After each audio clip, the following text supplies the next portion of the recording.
Bienvenidos nuevamente al Casaqueo. El día de hoy traigo a otro invitado para seguir analizando la coyuntura nacional, diferentes temas, un par de preguntitas aquí que tengo para él para que podamos platicar. Con ustedes, Antonio Alvarado, ¿cómo estás? ¿Qué tal? Muchísimo gusto a todos y a todas. Pues es un verdadero gusto estar acá. Pues a las órdenes siempre.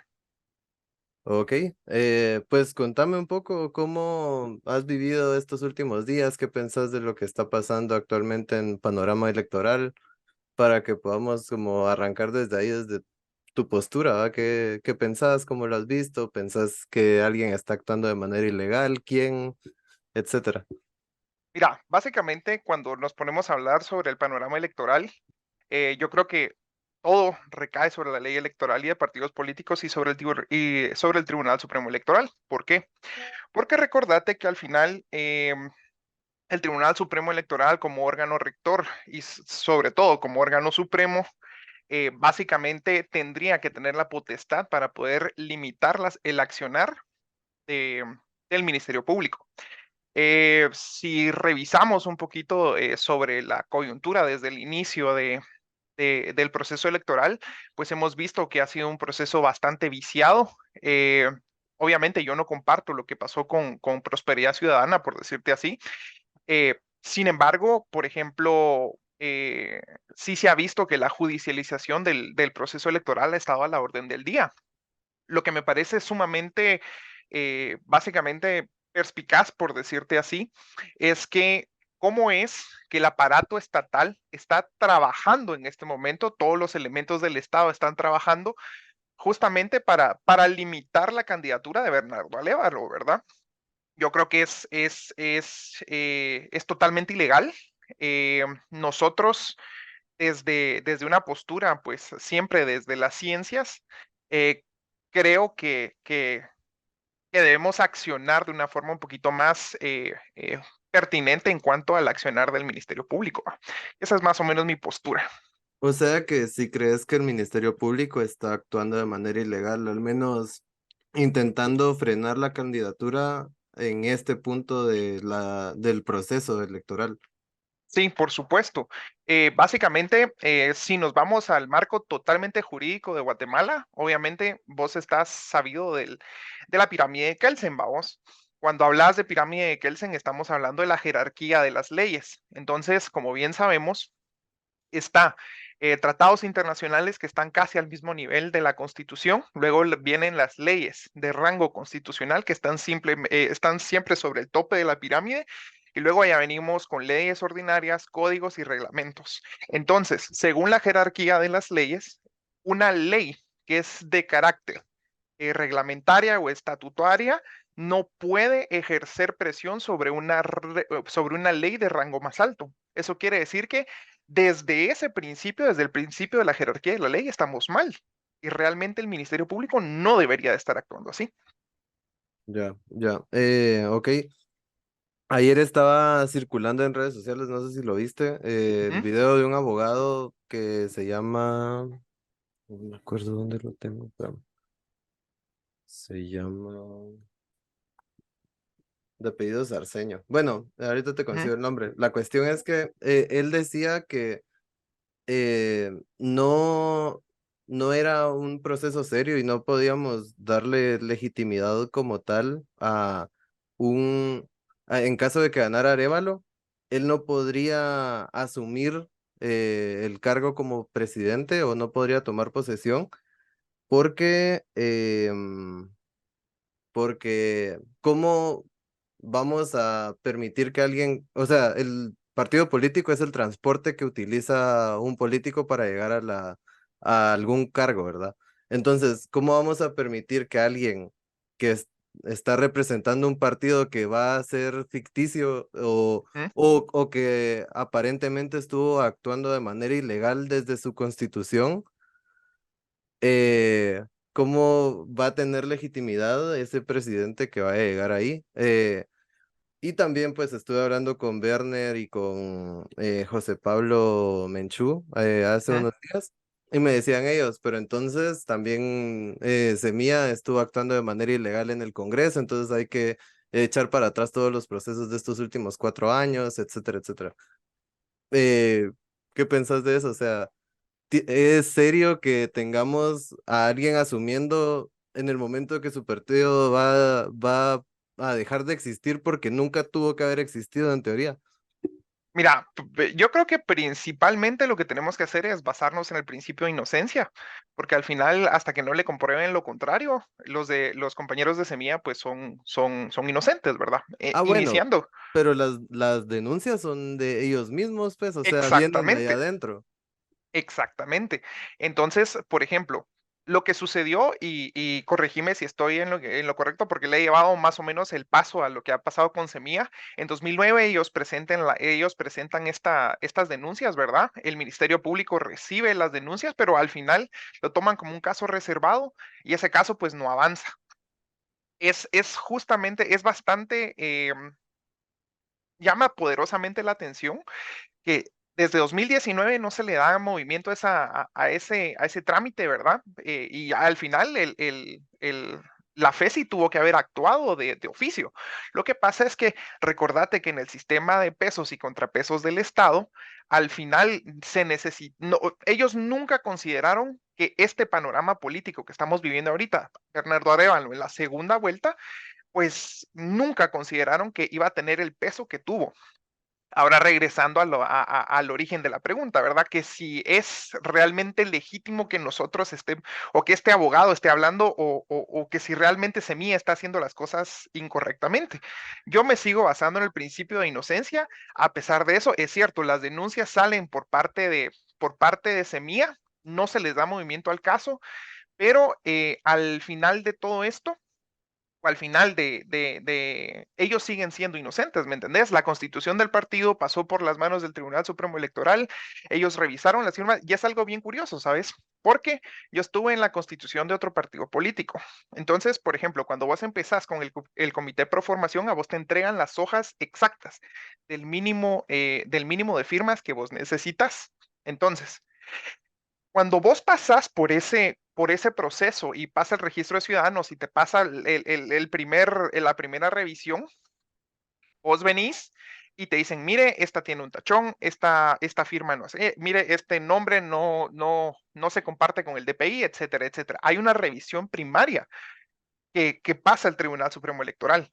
Entonces, ¿cómo va a ser eso? Que si el Tribunal Supremo Electoral tuvo a la vista todos estos documentos, no lo denunció desde el principio. Y entonces ahí vamos otra vez al por qué el sistema está atacando de forma tan incisiva al partido Semilla, ¿verdad? Ok, sí, mira, noto, bueno, que caemos o hay muchas opiniones que van hacia, es que no se esperaban lo de Bernardo Arévalo, es que a Carlos Pineda no lo intentaron votar hasta que fue cabeza de las encuestas, eh, es que ¿cómo se llama? A Roberto Arzú no lo querían porque él tampoco era parte del establishment. ¿Mm? Eh, ¿Quién es el establishment? O sea, actualmente, ¿quién es el establishment? ¿O quién es la cabeza? Porque veo que ahora hay quien hasta llegó a decir que Yamatei era el pacto de corruptos y que él mandaba ahí, cuando Yamatei fue alguien que surgió mucho después del concepto pacto de corruptos, ¿verdad? Entonces, Claro. además de esa consigna que es un eslogan de redes sociales, o así lo veo Ujú. yo, eh, ¿quién está a cargo de, José Pablo me hablaba de un control multinivel de las estructuras estatales, pero ¿quiénes son? Claro. Mira, cuando si hablamos un poquito de Yamatei, recordate que es cierto, él ha sido candidato a la presidencia. eh, esta fue su quinta vez siendo candidato a la presidencia. Y recordate que él viene históricamente del sistema penitenciario, siempre tuvo cargos públicos, o sea, él es parte del establishment, tal vez no como actor primario, pero sí como un actor secundario, terciario.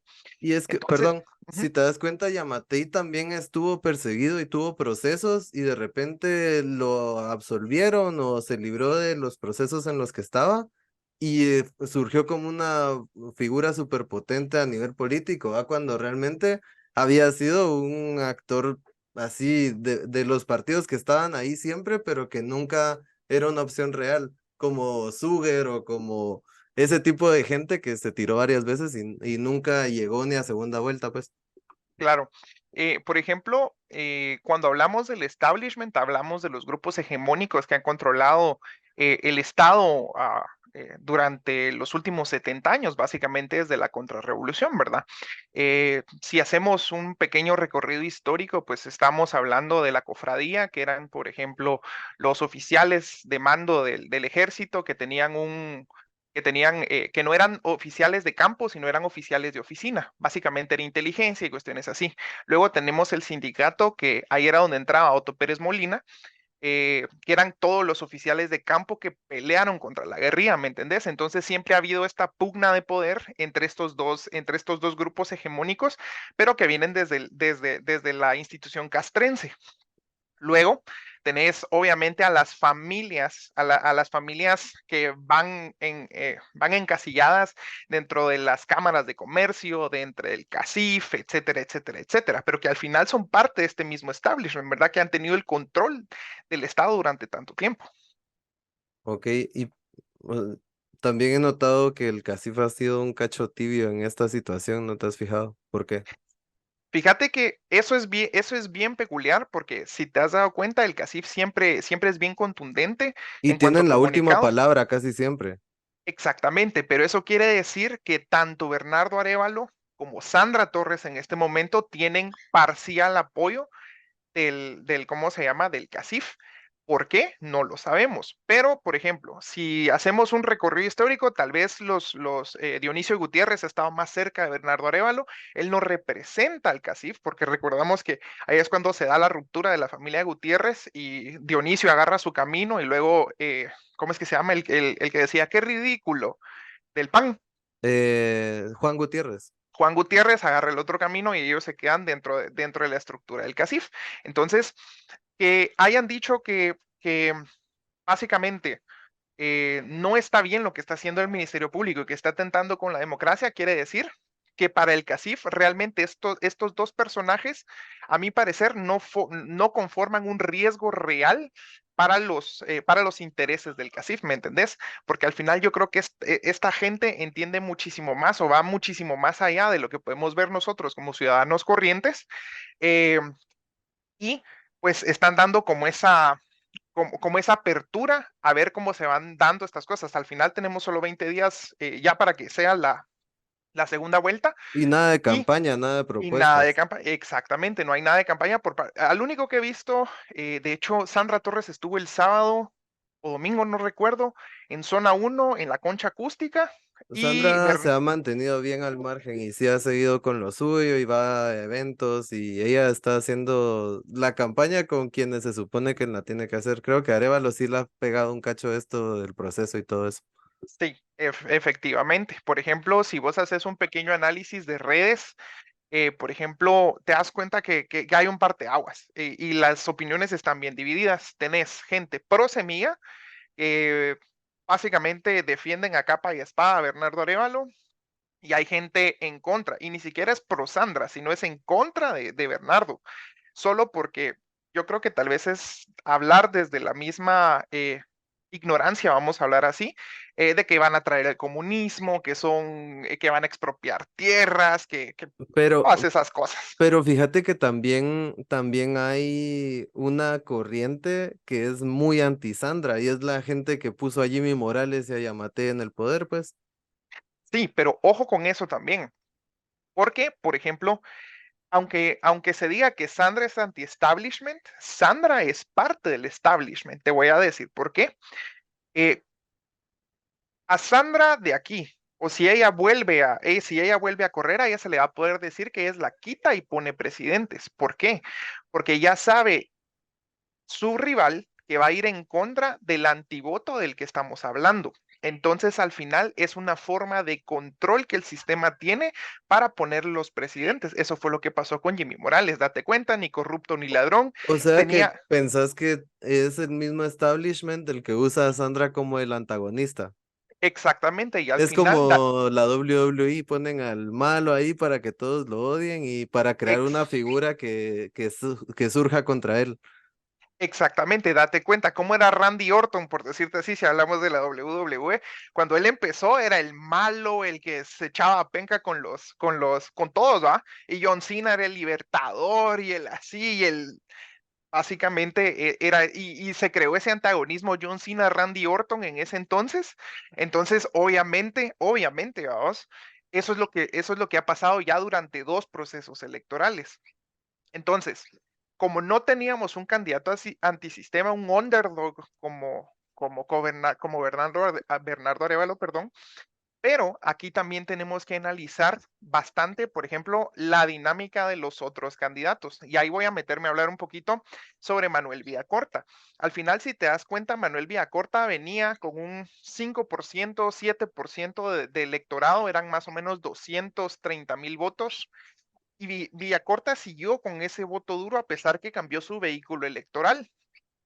Sin embargo, sí le restó, porque si te das cuenta, en el imaginario global, todos decían, Villacorta va a pasar a segunda vuelta, porque eso era lo que se manejaba, era Sandra Villacorta, Suri Villacorta, Manuel Conde Villacorta, bueno, Manuel Conde ya hasta la última encuesta Incluso de lo prensa justo tal vez hubiera sido Pineda Villacorta.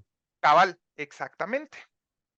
Pero Villacorta y su mal manejo de percepción de realidad le da el apoyo a Roberto Arzú, lo cual la verdad no le hallo sentido todavía analizándolo de adelante y para atrás, porque al final vos sabés que los Arzú tienen un antivoto y es un antivoto muy fuerte, especialmente en las circunstancias de la capital. Pero no esa rama de los Arzú. Todos, es que recordate que al final los Arzú tienen un peso histórico. O sea, el apellido Arzú tiene un peso histórico. Gracias a los Arzú ya no tenemos una empresa eléctrica que sea nacional, sino que la vendieron y tercerizaron. Teléfonos de Guatemala, Guatel, vaos, también fue vendido por parte de los Arzú y básicamente toda la empresa pública, debido al consenso de Washington, vaos, y Margaret Thatcher diciendo que todos los estados del mundo debían venderles la empresa pública. Entonces, al final, él, los Zarzú, independientemente de la rama que sean, siempre su apellido va a estar cargado de un rechazo bastante fuerte, especialmente por personas que tienen un poquito de conciencia histórica, ¿me entendés? Y al final, nuestros pueblos originarios sí se vieron muy afectados después de la firma de los acuerdos de paz por los Zarzú. Entonces, ahí es donde ves esa antítesis de que tal vez no es línea Arzú, Irigoyen, por decirte así, sino que vienen de la línea de los Granados, pero siempre van a tener un rechazo y va a ser un rechazo muy fuerte. Entonces, vía corta, al aceptar eso es básicamente como que se haya suicidado políticamente.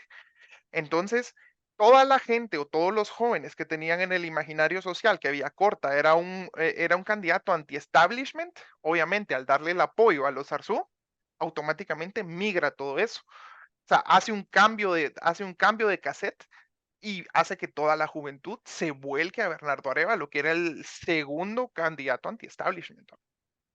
Sí, pero fíjate que me sigue sin cuadrar algo pues en cuanto a la teoría de partidos políticos, porque seguimos insistiendo en que la capital es quien pone a los presidentes, porque el voto metropolitano es la mayoría en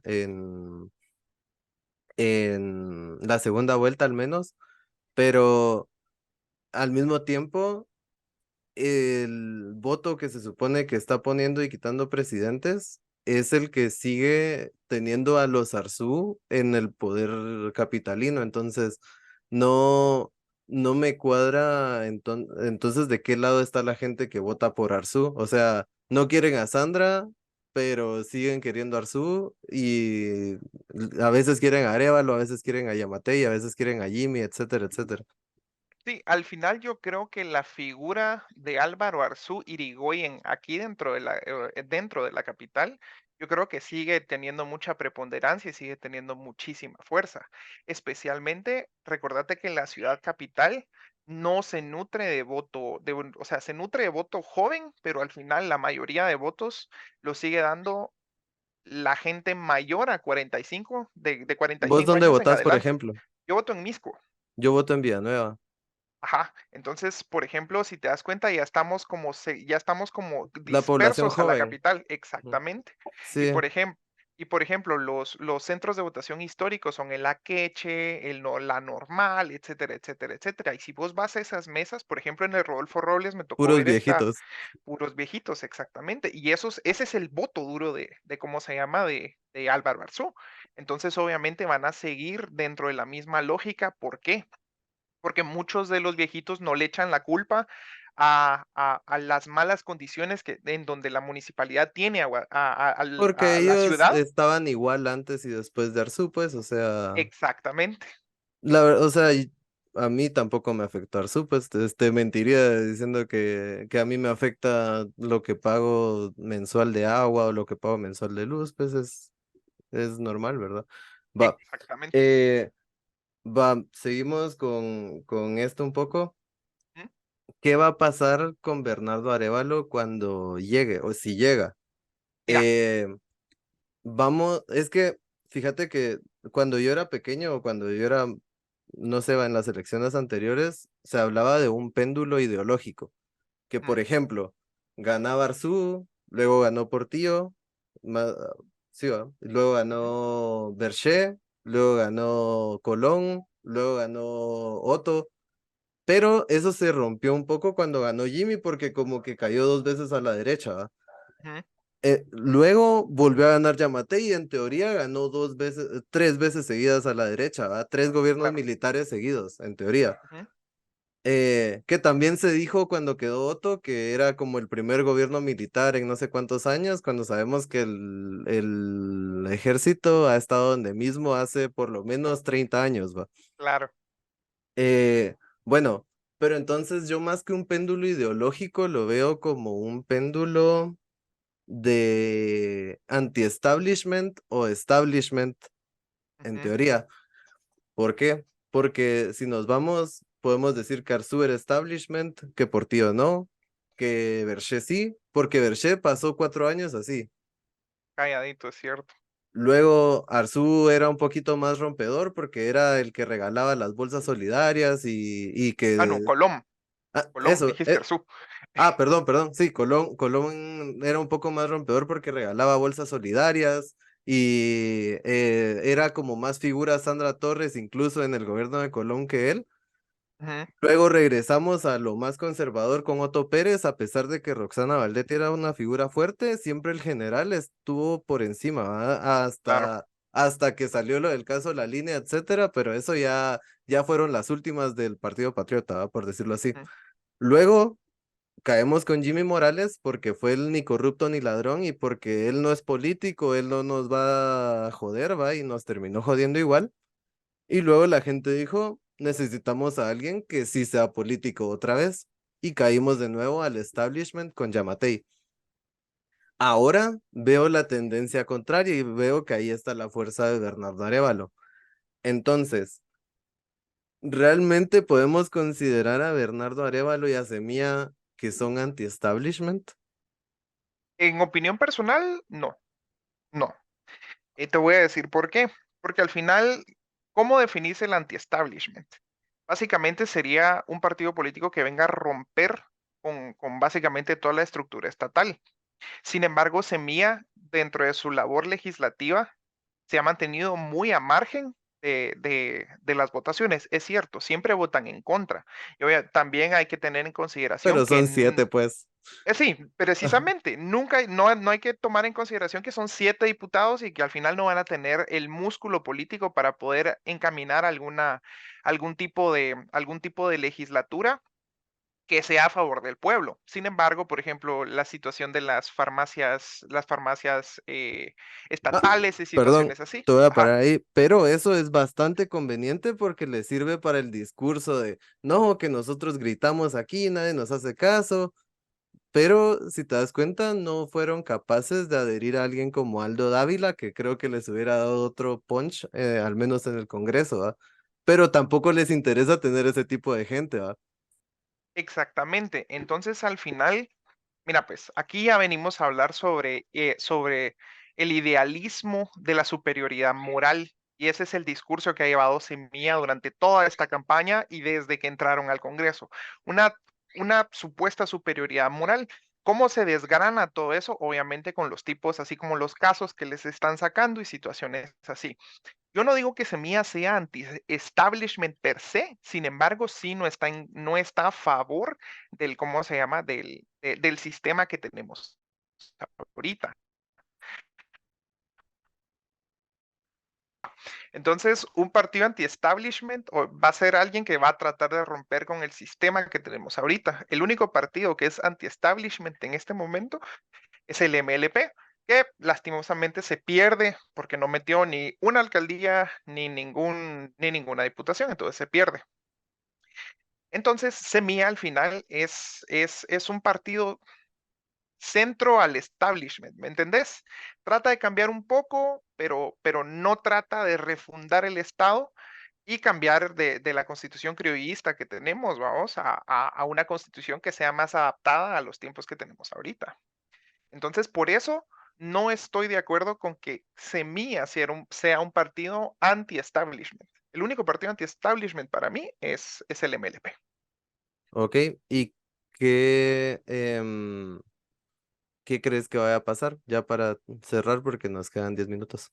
Claro, mira, yo creo, amarrémoslo con la premisa de Bernardo Arévalo ganando las elecciones. Recordate que cuando se ganan las elecciones, quien gana deja de ser representante del partido político y empieza a ser representante de la Unidad Nacional de Guatemala. Entonces, automáticamente el partido político pasa a segundo plano. Entonces, con esa premisa lógica y sobre todo amparado bajo la ley electoral y de partidos políticos, Bernardo Arévalo podría asumir sin ningún tipo de problema. Con Semilla es totalmente diferente. A pesar que la ley electoral y de partidos políticos condiciona que, por ejemplo, las firmas no son sujetas a la cancelación de un partido político, yo creo que el sistema va a seguir utilizando esta lógica para cancelar Semilla. En el Congreso sí tiene una incidencia muy, muy fuerte, porque recordate que al momento en el que los 23 diputados de Semilla se quedan sin partido político, lo que va a suceder es que no van a poder presidir comisiones, no van a poder, o sea, se va a quitar ese pequeño músculo que se había logrado. Yo creo que eso es lo que va a suceder. Y Y también tomando en cuenta los diputados que metieron, que son gente que cero experiencia política, pues hay muchos de ellos que tienen menos de 30 años, pues.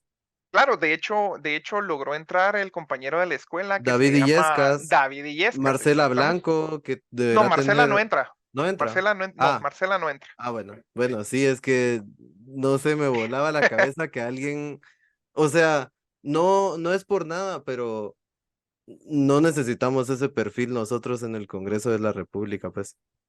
Claro, y otra situación es que, por ejemplo, es mucha juventud y con esto quiero ser bien claro, que no estoy demeritando la posición política. Sin embargo, recordate que van a ir 87 diputados que son zorros y ellos saben cómo se maneja la labor legislativa. Entonces, ¿qué va a negar que, por ejemplo, un muchachito de ese mira, vos te doy 500,000 quetzales, 1 millón de quetzales, pero volteátele a tu partido? Entonces ahí tenemos que hablar sobre la convicción ideológica que va a tener cada uno de los prospectos que tiene Semilla. Recordate que al final controlar 23 personas es bastante complicado. Es Y eso se complicado. puede ver en cualquier tipo de organización social, ¿me entendés? Sí, coordinar 14 personas es complicado, decímelo a mí. Cabal, exactamente. Entonces, y lo que creo es que, por ejemplo, Bernardo Arévalo va a llegar a destapar muchas cosas de la presidencia de la República, cuestiones que, secretos a voces que se manejan, la corrupción, las coimas. Básicamente, eso es lo que el establishment no quiere que se destape, ¿me entendés? Porque al final ahí es donde está el dinero, aduanas, etcétera, etcétera, etcétera. Pero el gobierno de Arévalo se va a ¿cómo se llama? A prospectar como un gobierno bastante estéril. ¿A qué me refiero con bastante estéril? No van a tener capacidad de presentar leyes. Y si lo hacen, van a ser aplastados por los 80 y tantos diputados que están en contra. Si son inteligentes y se bajan de este carrito de la superioridad moral, tal vez puedan hacer alianzas para frenar legislatura que sea, por ejemplo, el presupuesto, podrían llegar a hacerlo. Sin embargo, tienen que bajarse esos humos morales y caer a la realidad que Y sin hacer pactos. alianzas, ajá, que sin alianzas no vas a avanzar nada. Entonces ahí están los diputados de Voz, ahí están los diputados ¿cómo se llama? De Cabal, que al final no se Incluso sabe los de la mucho de UNE. ellos, incluso los de la UNE. O sea, aquí no tenemos que hablar de superioridades morales, sino que tenemos que trabajar en pos del país, ¿me entendés? Entonces yo creo que así va a ser la dinámica un poquito. Los primeros 6 meses, Bernardo se va a tratar de acomodar al establishment. Vamos a ver con qué le llegan Y a mira, atacar. y yo creo que aunque Semilla no se desintegre y lleguen al Congreso, yo creo que igual van a tener varios diputados que se van a bajar del barco y que van a haber igual muchos, como en todos los gobiernos, va muchas renuncias de ministros en los primeros 6 meses también. Claro, exactamente. Yo creo que la continuidad de este gobierno sí se frena al 100%. Sin embargo, va a ser muy, muy difícil para Semilla, en dado caso gane las elecciones, Estamos eh, diciendo que van a ganar. avanzar. Estamos poniendo el supuesto o el englobado en el cual, por ejemplo, debido ¿cómo se llama? A la tendencia que se está manejando ahorita, porque al final hasta el Ministerio Público le está haciendo una campaña positiva a Semilla. Los Entonces, están al final, haciendo mártires. ajá, los están haciendo exactamente mártires. Entonces yo lo veo de esa forma. Si en dado caso llega a quedar Sandra Torres como presidenta, yo creo que va a tener una alfombra blanca de aquí en adelante, y va a ser una aplanadora dentro del Congreso, porque ellos sí tienen el músculo político y tienen el músculo económico Y para tienen a poder, la gente que necesitan, a los perfiles que exactamente. necesitan en el Congreso. Ellos sí saben, o sea, creo que UNE es un partido que sabe mucho más hacia dónde va que Semilla. Semilla está un cacho ahí jugando con el discurso popular y eso a mí me parece bastante peligroso. Sí, exactamente, porque al final eso te pone en una línea bastante diminuta en el que si no aceptas lo que te dice el pueblo o si actúas en una ocasión en contra de los intereses de lo que la población quiere, eso automáticamente bota tu discurso y ya te pone del otro lado, ¿me entendés? A pesar de que no sea así. Exacto. Bueno, muchas gracias, Antonio, por tu opinión. Pues no sé, algún último mensaje ahí rapidito. Bueno, pues básicamente lo que yo siempre digo al cierre es que no es la mejor cualidad de un servidor público es que no buscan el poder para bien propio, sino para el beneficio de su comunidad. Y si les gustaría seguirme, estoy en TikTok como El Champulino, hago videos históricos de política y participo mucho en vivos. Por si me quieren llegar a seguir, estoy a las órdenes. Ok, aquí se los voy a dejar en la descripción. Mucho gusto entonces y nos seguimos platicando ahí de Nos repente seguimos. después de las elecciones. Ah, por supuesto, a las órdenes, mano. Va, Gracias. Que nos estés vemos. bien. Hasta luego.